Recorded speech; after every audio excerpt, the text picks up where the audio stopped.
Pas besoin. Merci beaucoup. Donc, ce soir, je vais vous parler de l'analyse et l'optimisation en C++ et en Python. Le C++ est là parce que Python, codé en C, et le C et le C++ sont équivalents du point de vue de l'analyse et de l'optimisation. Et par analyse, je parle plutôt de l'analyse de parce qu'un programme bug ou crash ou parce qu'il est trop lent, puisque le but ce soir, ça va être de le rendre plus rapide. Donc, ce sera découpé en 3 parties. La première, très rapide, débogage en C++. Ça, je suppose qu'ici, la plupart des gens ont utilisé GDB, donc ce sera vraiment, on va aller là-dessus en 1 ou 2 minutes. Ensuite, le profilage en C++ et en Python qui va permettre de savoir où est-ce qu'un code est lent, parce que la règle étant de on ne devine pas. Ce qu'il faut optimiser, il faut avoir profilé pour voir ce qui se passe, parce que sinon, on peut passer des semaines à essayer d'optimiser quelque chose qui finalement va vite. Et après, c'est l'optimisation aussi en C++ et en Python, puisque là, c'est vraiment au niveau de la machine elle-même et au niveau de ce qu'un code peut faire de correct ou d'incorrect, qui peut changer les performances. Et on ne parle pas de 10 ou 20%, mais ça peut être 50 fois plus rapide si jamais on fait les choses correctement. Donc, ça vaut la peine de savoir comment fonctionne son ordinateur. Donc, très rapidement, en C++, par défaut, si on lance un programme qui crache à un moment, on a un message d'erreur contenant énormément d'informations et avec lequel on ne sait absolument rien faire. Heureusement, on peut utiliser GDB, qui est le débogueur, et on va se servir encore après, qui va lancer le programme, le surveiller et, en cas de plantage, récupérer le plus d'informations possible, sachant que ça dépend de comment est-ce que le programme a été compilé. Par défaut, un programme est compilé de manière à ce que la compilation soit la plus rapide possible et que le programme soit le plus petit possible en même temps. C'est-à-dire qu'il n'y aura pas d'optimisation particulière qui sera faite par le compilateur et il ne va pas stocker d'informations de débogage. Par exemple, le programme aura complètement oublié son code source. Ce qui nous intéresse, c'est de l'exécuter, pas de le lire. Donc GDB lui-même ne sait pas donner énormément d'informations en cas de crash, il sait juste dire quand on a de la chance le nom de la fonction, et ce n'est pas toujours le cas. Heureusement, on va voir ce soir quelques flags de compilation en C++.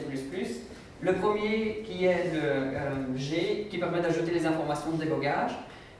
Ces informations sont assez riches, puisque ça contient par exemple les lignes de code du programme, mais également toutes les informations sur où se trouvent les variables, quand est-ce qu'elles sont utilisées, et comment est-ce que les exceptions sont gérées, et ce qui permet après à GDB de faire tout un tas de choses. On peut par exemple lancer une exception soi-même dans GDB. Les autres flags sont pour l'optimisation, on en parlera plus tard. Généralement, on compile avec O2, qui est une bonne balance entre la rapidité de compilation et la vitesse du programme. Mais dès qu'on optimise, il ne faut pas oublier que le compilateur va donc modifier le code et ça casse le débogage. Donc on ne sait pas déboguer, on ne sait pas correctement déboguer un programme qui a été optimisé, et un programme qu'on veut déboguer généralement sera très mal optimisé par le compilateur et donc sera plus lent que nécessaire.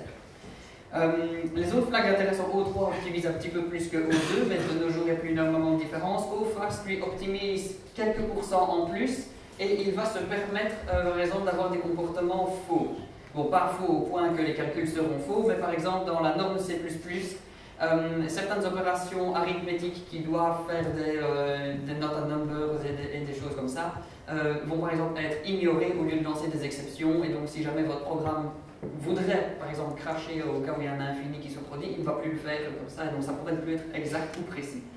Et le dernier, FLTO, on en parlera plus tard.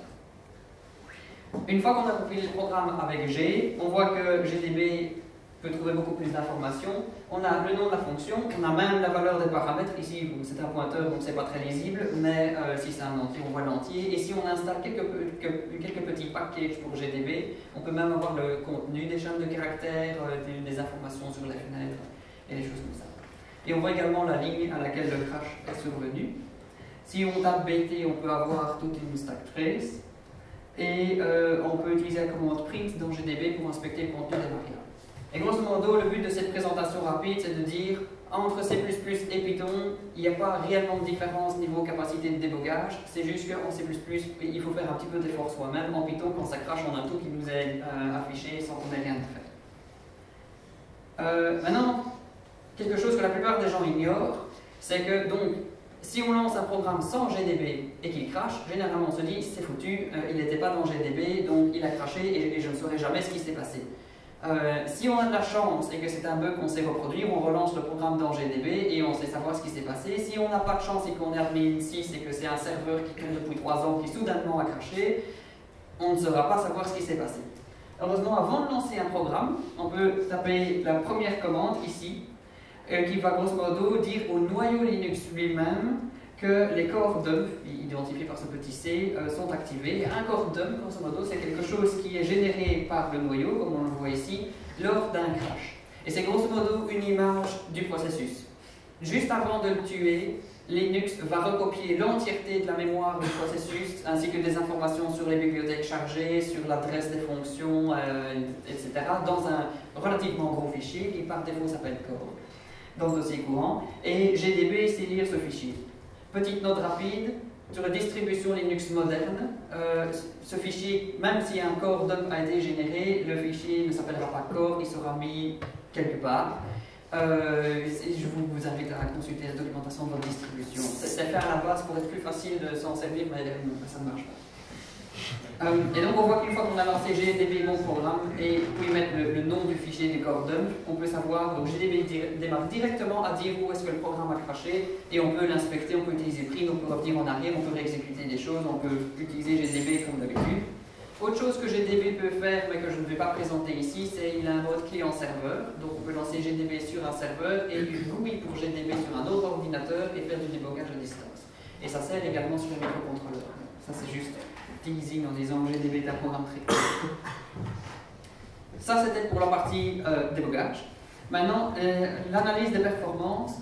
Et cette fois-ci, je vais bien correctement parler de C++ et de Python, puisqu'on sait le faire dans les deux langages et que c'est un petit peu différent.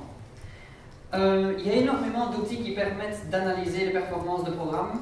Mon préféré, personnellement, parce que c'est le plus simple à prendre en main, c'est Perf.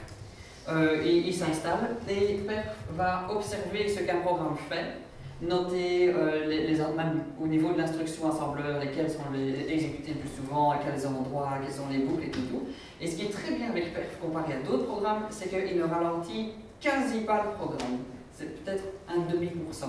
Et donc, ça veut dire que vous ne devez pas attendre des heures et des heures, comme c'est le cas avec Valgrind par exemple, que le programme finisse enfin par tourner. Et si jamais votre programme est lent à cause du réseau, ça ne se voit pas dans Valgrind, puisqu'il est ralenti tellement le programme que le réseau devient rapide par rapport au programme, tandis que dans Perf, vous verrez que tout le temps est passé dans la fonction qui attend le réseau. Ça vous permettra d'avoir de meilleures informations sur le programme. Là par contre, quand on lance Perf sur un programme, il faut qu'il soit optimisé. Parce que ça ne sert à rien d'essayer d'analyser les performances d'un programme qui n'a pas été compilé au moins avec O2, puisqu'on risque de se forcer à faire du boulot que le compilateur fait très bien. Ça, on en parlera plus tard. Niveau utilisation de Perf, donc on a une commande qui permet de lancer le programme, avec tous les arguments qu'on veut ensuite. Et ensuite, deux commandes pour utiliser des informations. La première, donc, qui s'utilise avec le record qui est annoté, va vous lister le code source du programme le pourcentage de temps passé sur chaque ligne, donc ça permet de savoir quelles sont les lignes. Alors, par défaut, il va le faire juste des instructions assembleurs.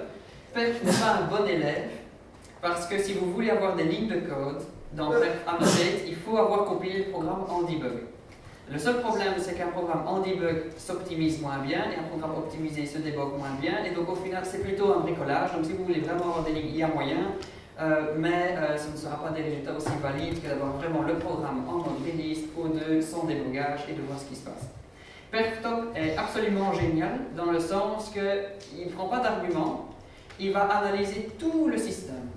Et il va juste dire, voilà, dans tel programme, telle fonction prend du temps, et je vais montrer une capture d'écran après.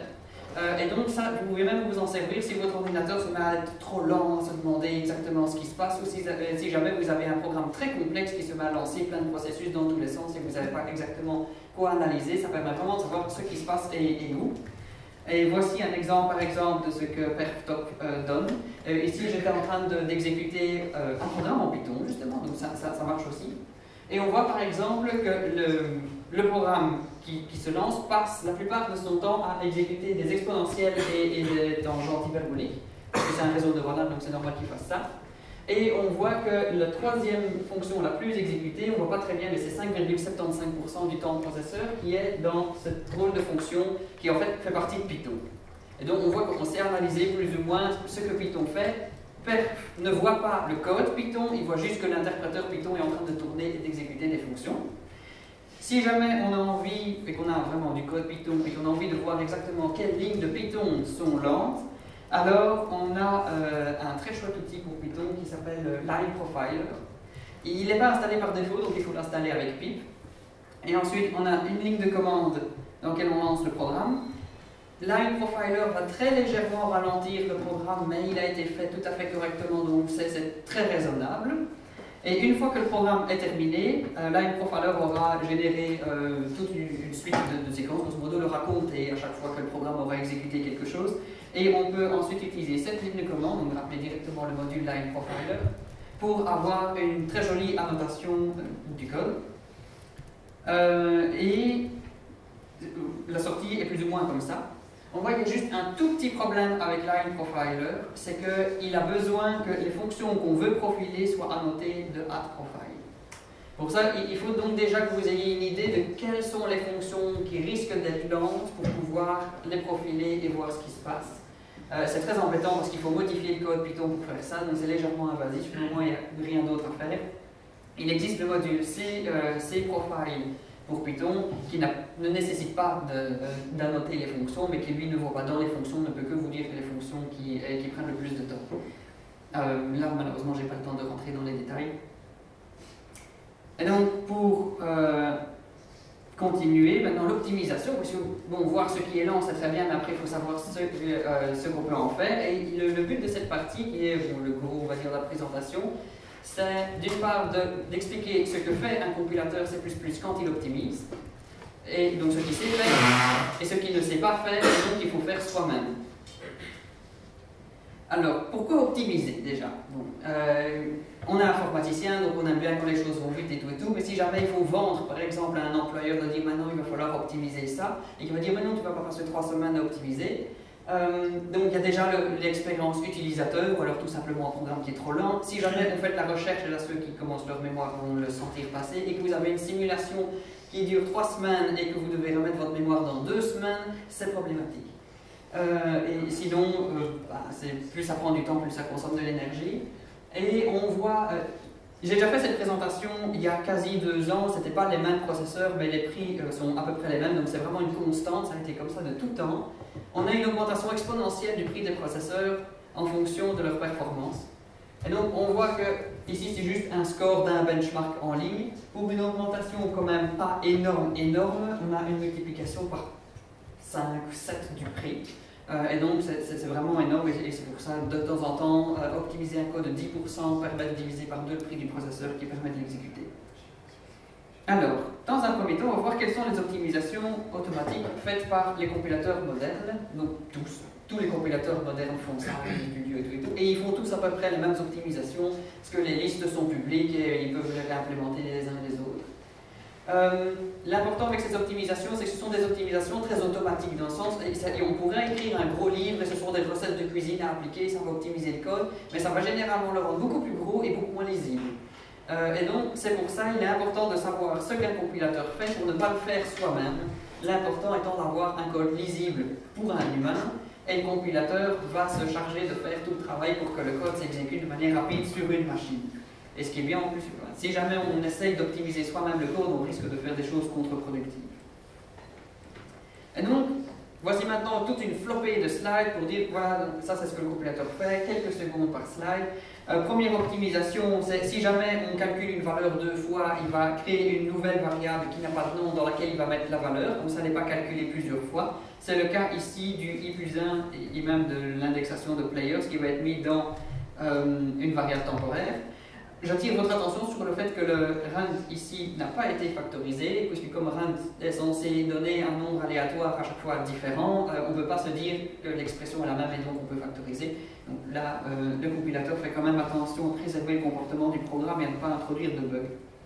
La propagation des constantes, elle, tout simple aussi, le compilateur est une très très bonne calculette. Donc si vous avez une longue expression mathématique, y compris avec des fonctions trigonométriques ou un petit peu avancées que le compilateur connaît, il saura les interpréter et mettre directement une constante dans le code. Ça fait gagner beaucoup de place et ça fait gagner beaucoup de temps également. Le réordonnancement, c'est vraiment quelque chose dont on a du mal à voir quelle est l'utilité. mais sur un microprocesseur, l'ordre des instructions peut avoir un fort impact sur les performances du code et ça change de processeur en processeur. Donc ça c'est vraiment quelque chose qu'il ne faut pas essayer de faire soi-même, c'est à chaque fois qu'on va compiler, on peut dire au compilateur je veux que tu compiles pour ce processeur, et il va mettre les bonnes instructions dans le bon ordre pour maximiser l'utilisation du processeur, pour qu'il n'attende jamais, pour que ce soit toujours absolument tip-top. Et il y a des gens qui passent des années à améliorer cet ordonnancement des instructions, y compris des chercheurs de chez AMD et de chez Intel. L'inlining, qui est peut-être l'optimisation la plus visible et la plus efficace et qui casse complètement le débogage. Si jamais on appelle une fonction et que la fonction est connue et qu'elle est courte, la fonction va être recopiée dans la plante.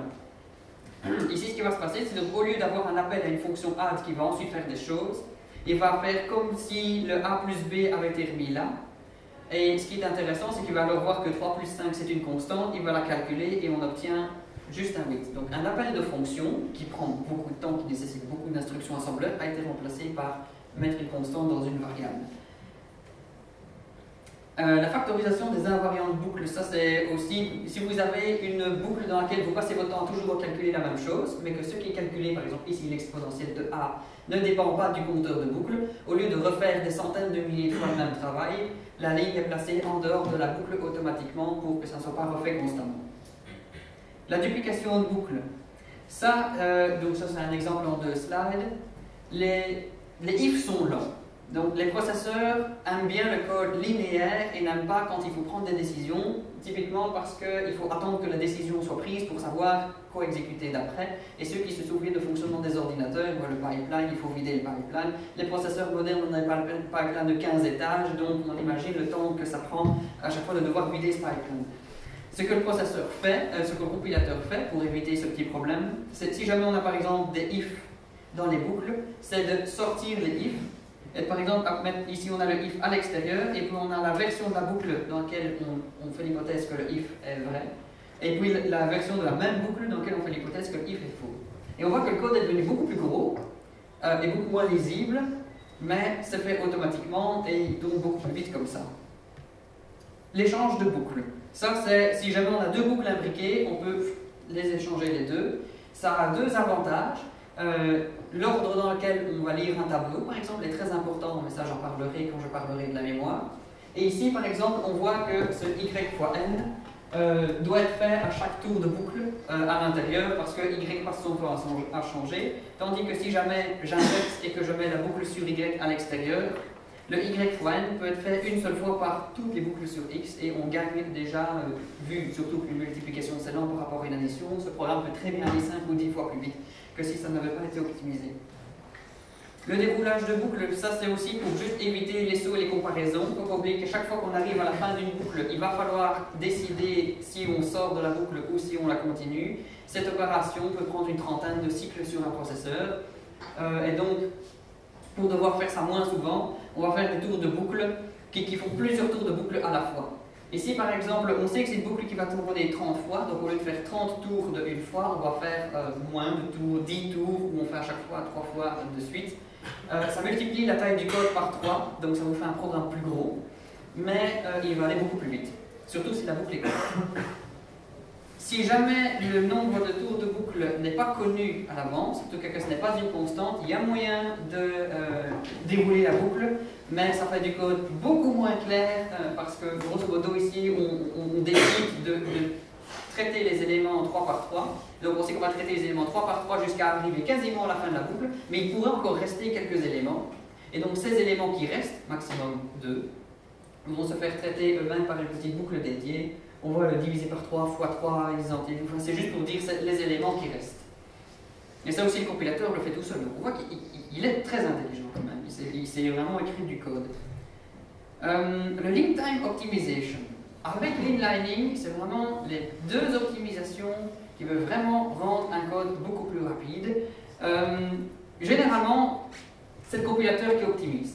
Le problème, c'est que même quand c'est caché par la commande GCC, ça veut dire qu'il va prendre un seul fichier C++, il va l'optimiser, il va faire un fichier .o ici, et puis il va faire ça pour tous les fichiers C++, et puis tous ces .o vont se faire lier, et généralement ils ne sont plus optimisés. Ça veut dire que si jamais 2 fonctions sont dans 2 fichiers différents, elles ne vont jamais se voir. elles ne sauront pas que l'autre existe, le compilateur ne connaîtra pas le contenu de l'autre, et ne seront par exemple jamais inlinées. Il n'y aura jamais de propagation de constante entre les deux, et donc ce sont beaucoup d'opportunités d'optimisation qui sont manquées, surtout quand on a un bon développeur qui sépare bien ses fonctions dans différents fichiers, dans différentes classes. Donc c'est un peu contre-intuitif de se dire que plus on code, au moins plus ce sera bon. Heureusement, le link time optimization consiste à déplacer l'étape d'optimisation au moment où on lit. Donc le compilateur va s'exécuter super rapidement. Si jamais vous testez ça, je vous montre après comment est-ce qu'on fait. C'est vraiment, les étapes de compilation sont quasiment instantanées, et puis l'étape normalement de link qui normalement est censée être instantanée va prendre 1 minute ou 2 parce qu'il va tout optimiser, tout bien compacter. Et ici on voit que sur Firefox, qui est un gros bazar, avec plein de fichiers, on a 30% de gains en moyenne sur différents benchmarks qu'on peut exécuter sur le navigateur, tout en étant plus petit et en consommant moins de RAM. Donc ça vaut quand même la peine. Donc toutes les optimisations dont j'ai parlé sont activées par O2. Il y en a une flopée d'autres qui sont faites, mais qui apportent des pouillèmes de pourcents, même quand il y en a 200, des pouillèmes de pourcents, ça fait quand même beaucoup. Dans la documentation de GCC, on peut avoir une description de toutes les optimisations qu'il fait et de quel flag O quelque chose qu'il faut utiliser. Bon, la plupart sont en O2. Et pour le link time optimization, il faut rajouter le FLTO. Bientôt, ce sera fait par défaut, mais il y a encore toujours quelques micro-bugs. Il y a certains programmes qui ne compilent plus en FLTO parce qu'ils s'attendent vraiment à ce qu'il n'y ait pas d'optimisation faite au moment du link. Et donc, c'est pour ça que ce n'est pas là par défaut. Maintenant, les optimisations manuelles. Pas de chance, elles sont compliquées à faire. Parce que si elles étaient simples à faire, le compilateur les ferait lui-même. Donc il y a 3 grands axes. Utiliser des meilleurs algorithmes, donc ça c'est la solution de se dire on s'arrange pour que la complexité de son code soit correcte, pour que ça soit implémenté sans faire vraiment des bêtises et sans toujours calculer la même chose. Le contrôle du flux, j'en ai parlé dans le sens où les processeurs n'aiment vraiment pas les if, les boucles et les sauts, donc il faut éviter d'en mettre trop, mais ça le compilateur s'en charge. Et alors surtout ce que les gens ignorent, c'est le placement des objets en mémoire, et ça s'applique également très fort à Python. Surtout quand on utilise NumPy. Prenons un exemple d'un microprocesseur tout simple qui exécute du code. Alors, pour vous épargner l'assembleur, c'est du pseudocode, et qui doit accéder à une mémoire. Ça, c'est ce qu'on voit en fonctionnement des ordinateurs. Pas tout à fait. Et donc, dans le monde idéal, on envoie une adresse à la mémoire, et la mémoire envoie la donnée dont on a besoin. Le seul problème, c'est que les processeurs actuels sont tellement rapides et les mémoires tellement lentes par rapport aux processeurs qu'on ne sait plus faire ça.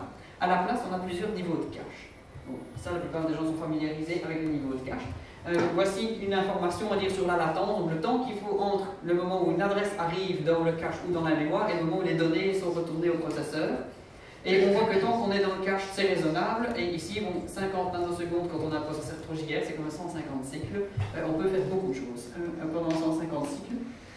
Bon, la mémoire, on en a quand même toujours besoin, puisque c'est le seul élément de mémoire qu'on sait faire suffisamment gros, sauf que ça coûte des millions d'euros. Le seul problème avec les caches, c'est que la communication entre les niveaux de cache et entre le cache et les mémoires se fait toujours par 64 octets. Une cache line.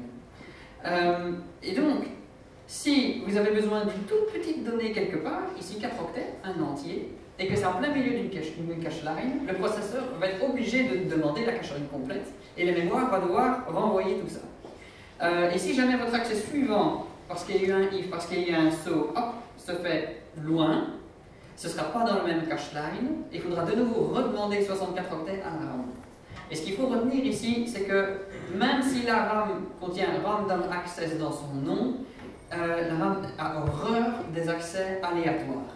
Elle sait les faire, mais c'est comme entre un disque dur, les accès aléatoires ou séquentiels, et la mémoire, il faut vraiment s'arranger pour la lire du début à la fin ou de la fin au début, en tout cas de manière continue, et on observe vraiment des performances dans ma présentation d'il y a 2 ans, j'ai fait des benchmarks, c'est x20, quand on fait attention à ça. On observe vraiment un changement de performance. Comment est-ce qu'on peut faire ça? Bon, ça c'est vraiment le pire des cas, c'est quand les données sont non alignées, une donnée peut se trouver entre 2 cache lines, et donc là pour les 4 octets on a dû en demander 128 à la RAM. Donc voilà, bon, après. Dans les registres, ça c'est parce que je me suis fait avoir aussi. Un algorithme fonctionne très bien, il est presque satisfaisamment rapide, et me dit tiens, je vais être un peu plus intelligent dans cet algorithme et je vais utiliser une variable supplémentaire pour garder en mémoire une information pour ne pas devoir la recalculer pour 4 fois plus long. Et en fait, c'est parce que je suis arrivé à court de registres. Donc, j'avais tellement de variables qui étaient utilisées dans la boucle qu'elles ne savaient pas toutes rentrer chacune dans leur registre. Et donc, le compilateur était obligé d'utiliser la pile à la place. Mais la pile, elle est en mémoire.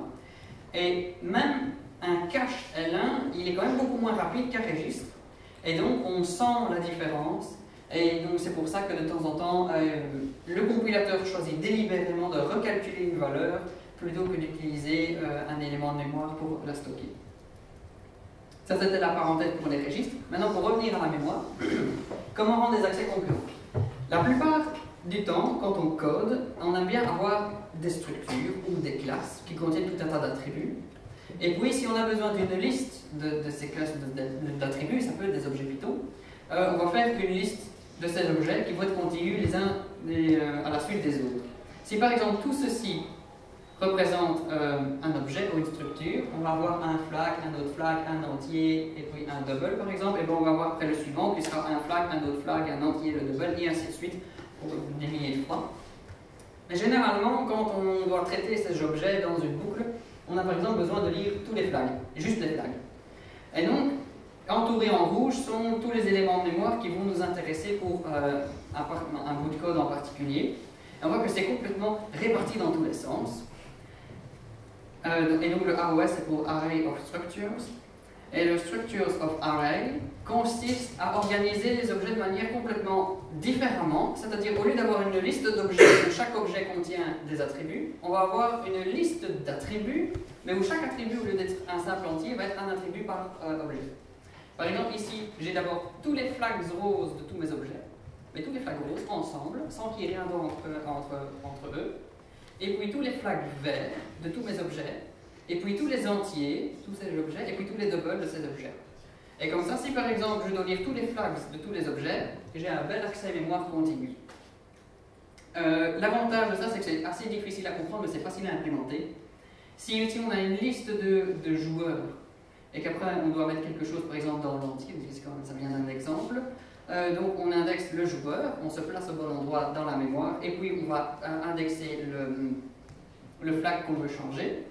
On est dans ce cas-ci, puisqu'on a choisi le joueur, par exemple celui-ci, et puis on a choisi ça.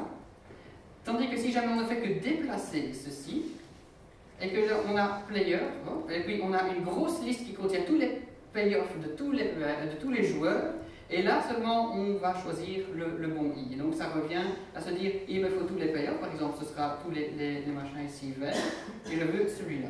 Et si c'est dans une boucle avec i qui incrémente, ce sera des accès continus. Là aussi, il faut un peu tester, il faut un peu regarder, malheureusement, il faut de temps en temps regarder le code généré, réfléchir à comment sont les accès mémoire. Et c'est un contrôle qu'on a en C++. C'est un contrôle qu'on a également en Python quand on utilise NumPy. Il est largement préférable d'utiliser quelques grosses listes NumPy, par exemple la liste de tous les attributs d'un objet, puis la liste de tous les entiers d'un objet, et ainsi de suite, plutôt que d'avoir tout plein de tout petits objets Python mis dans une grosse liste Python et qu'avec ça, les accès mémoire sont dans tous les sens. Ça peut vraiment faire beaucoup de différence. Ici, donc, comme j'avais dit, les conditions, le processeur n'aime pas, c'est lent, il ne peut pas attendre. Autre chose qui est lente et que j'ai pas mis dans le ça, c'est les divisions. Ça, j'ai encore vu avant hier, en fait. J'ai débloqué quelque chose. Pour donner une idée, les processeurs modernes sont capables d'exécuter 4 ou 5 additions par cycle. Donc, ça en fait beaucoup quand le processeur va à 4 GHz. Et il exécute à peu près, il lui faut 5 cycles pour faire une multiplication, mais comme il peut en faire plusieurs à la fois, au final c'est une multiplication par cycle. Donc c'est quand même déjà 4 ou 5 fois plus long qu'une addition. Et une division, il s'en fait une à la fois, et il faut entre 100 et 150 cycles pour le faire. Donc grosso modo, les divisions, vous ne les faites pas. Et s'il y a une division à faire parce qu'il y a 1 sur bêta ou quelque chose à faire, vous sortez ça bien en dehors des boucles, comme ça fait une seule fois au démarrage du programme, et après vous utilisez la constante. En Python. Donc il y a beaucoup de choses que j'ai dit qui s'appliquent à Python. Oui, j'ai mal fait ma liste ici. Donc, on a des meilleurs algorithmes, c'est clair.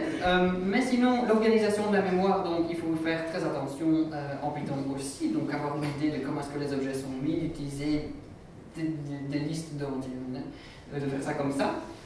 Autre chose assez intéressante avec Python, malheureusement, c'est un interpréteur. Alors, il y a vraiment le gros truc qui fait chaque ligne de Python va être précompilée par Python en bytecode Python et chaque instruction Python va se faire exécuter par du C. Donc il y a vraiment un programme qui va exécuter ça, ce qui est lent. Donc, ça peut quand même 10 fois plus long parce que c'est quand même exécuté. Et surtout, il n'y a pas de compilateur qui a optimisé le code. C'est-à-dire que toutes les optimisations automatiques dont j'ai parlé précédemment et qui sont faites par un compilateur C++ et qui fait qu'un compilateur du C++ est lent, comme on s'est tous rendu compte, ne sont pas faites en Python. Donc en Python, si vous avez un A égale 3 plus 5, il y aura vraiment une instruction pour charger 3, une instruction pour charger 5, une instruction pour les additionner et une instruction pour aller mettre ça dans une variable. Là par contre, ces optimisations, style faire gaffe à l'ordre des boucles, sortir les if des boucles, il va falloir le faire vous-même si vous avez du code Python qui doit être très rapide. Ou alors, vous utilisez un outil très chouette qui s'appelle PyPy, et c'est en fait un compilateur juste à temps pour Python. C'est quasi automatique, c'est vraiment vous avez votre code Python, vous le lancez dans PyPy et ça va avoir quasiment les mêmes performances que si ça avait été fait en C++. La mauvaise nouvelle, c'est que PyPy est encore limité à Python 2, Python 2.7. Il y a une version 3 qui est en cours de développement mais elle n'est pas encore finie. Et puis il y a quand même des bibliothèques qui ne fonctionnent pas avec PyPy, c'est PyQt ou même Matplotlib. La plupart des bibliothèques dont on a vraiment besoin en Python malheureusement ne sont pas disponibles pour PyPy. Mais par exemple, pour faire des sites web avec Django et tout, ça marche très bien. Et on sent vraiment la différence. Et alors aussi le fait, bon, j'ai parlé beaucoup de C++ aussi, Python est codé en C, donc si jamais quelqu'un invente un jour une optimisation en C ou en C++ qui améliore vraiment de 20% la performance des programmes, Python sera 20% plus rapide et donc votre code Python sera également plus rapide. Sinon, comme quelqu'un m'avait posé la question, il y a moyen d'appeler du code en C++ depuis Python, comme il y a moyen d'appeler du code Python depuis C++. C'est un peu embêtant à faire, mais c'est possible. Le code Python le plus rapide est quand même toujours le code qu'on n'a pas écrit. Et donc, si jamais il y a vraiment quelque chose de complexe, un calcul scientifique qui doit être fait, ça peut valoir la peine de l'implémenter juste cette partie-là en C++ et puis d'appeler le C++ depuis Python, et comme ça pourra aller beaucoup plus vite. Voilà, c'était ma dernière slide.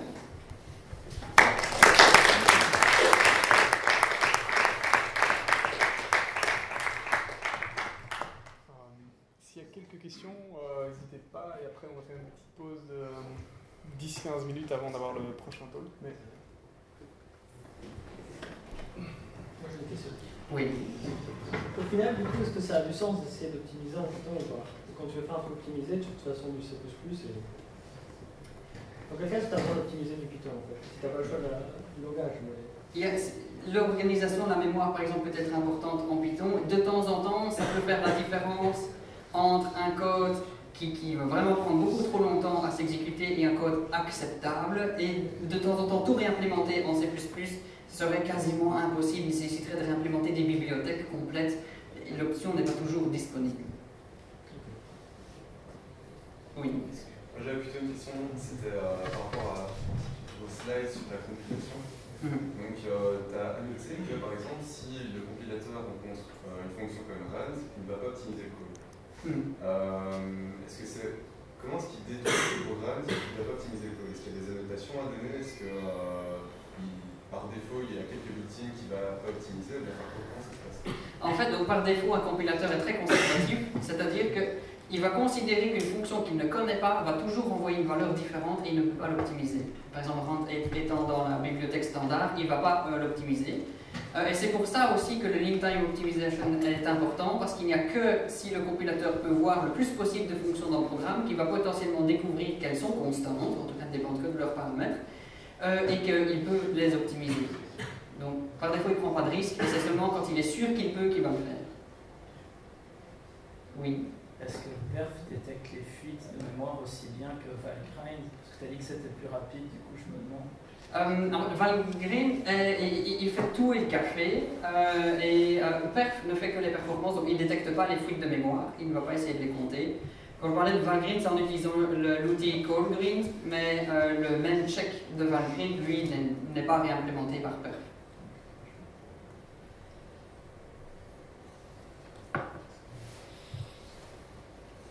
Ok, bah super, on peut voir ça.